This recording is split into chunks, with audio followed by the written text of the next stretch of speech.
Ever wondered what happens when football isn't just about the game anymore? Picture this: the World Cup qualifier between Brazil and Argentina. The air is thick with excitement and anticipation. The fans, a sea of vibrant yellow and blue, are buzzing with energy, their voices rising in unison as the national anthems echo through the stadium. It's a scene of unity, of shared passion. But then, the harmony shatters. The music is drowned out by the sound of chaos. Tensions escalate quickly, turning the stadium into a battleground. Fans start clashing with police, throwing seats, their cheers replaced with shouts of anger and fear. Some take refuge on the pitch, their faces a mix of panic and disbelief. The players, witnessing the turmoil, appeal for calm, but the storm has already been unleashed. Little did anyone know this was just the beginning of a historic night. As the anthems faded, the real music of the night began. It was a symphony of chaos, a crescendo of violence that would turn the pitch into an unlikely battlefield. The tension in the air was palpable, a storm brewing on the horizon. And then, it broke.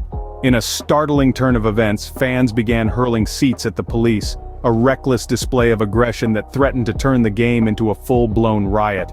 The pitch, once a sanctuary for the beautiful game, became a war zone as the clash between the fans and the police escalated. As the chaos unfurled, fear gripped some fans, their panic turning into a stampede onto the pitch. The sanctuary they sought was the very battlefield they were trying to escape. It was a sight that was as surreal as it was terrifying. In the midst of the pandemonium, the Argentinian players, those gladiators of the game, made a plea for calm. Their voices, usually drowned out by the roar of the crowd, cut through the noise with a message of peace. They retreated to the dressing room, refusing to return to the pitch until the situation was under control. These athletes, revered for their prowess on the pitch, found themselves sidelined, their battlefield taken over by a different kind of confrontation. The game they loved, the game they lived for, was momentarily forgotten, overshadowed by the violence that had erupted. A football pitch turned into a battlefield, and the players, they were left waiting in the wings. The game of football, a sport that brings joy to millions, had been hijacked by the very fans who were supposed to be its biggest supporters. It was a night that will be remembered, not for the game that was played but for the battle that ensued. When the dust settled, the game was back on. The roar of the crowd, the passion, the energy, all of it was channeled back into the game. With a palpable tension in the air, Argentina and Brazil faced off on the pitch. After what seemed like an eternity, the match began. Each minute was a testament to the players' resilience, a battle of wills that saw Argentina score a single, decisive goal. A historic moment unfolded as Argentina handed Brazil their first ever home loss in World Cup qualifying.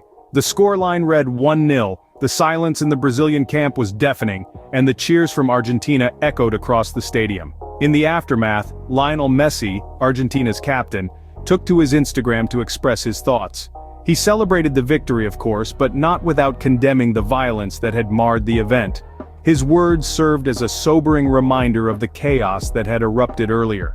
The match ended with Argentina's victory, but the echoes of the chaos still lingered. But what does this all mean in the grand scheme of things? In this unforgettable match, we witnessed a historic first. Brazil's first ever home loss in World Cup qualifying, handed to them by none other than their old rivals, Argentina. But the historic nature of the match was overshadowed by the chaos that ensued. FIFA President Gianni Infantino did not stay silent on the matter. He resolutely condemned the violence, echoing Lionel Messi's concerns that the situation could have ended in disaster. Infantino's call for the safety of all involved emphasized the gravity of the situation. After all, football is a sport loved by millions worldwide, and such events tarnish its spirit and camaraderie. The chaos didn't deter Argentina from their path to victory, though. They refused to return to the pitch until the situation was calm, showing their resolve and strength as a team. This victory cemented their position at the forefront of South American World Cup qualifying. Meanwhile, Brazil was left in the less enviable fifth position.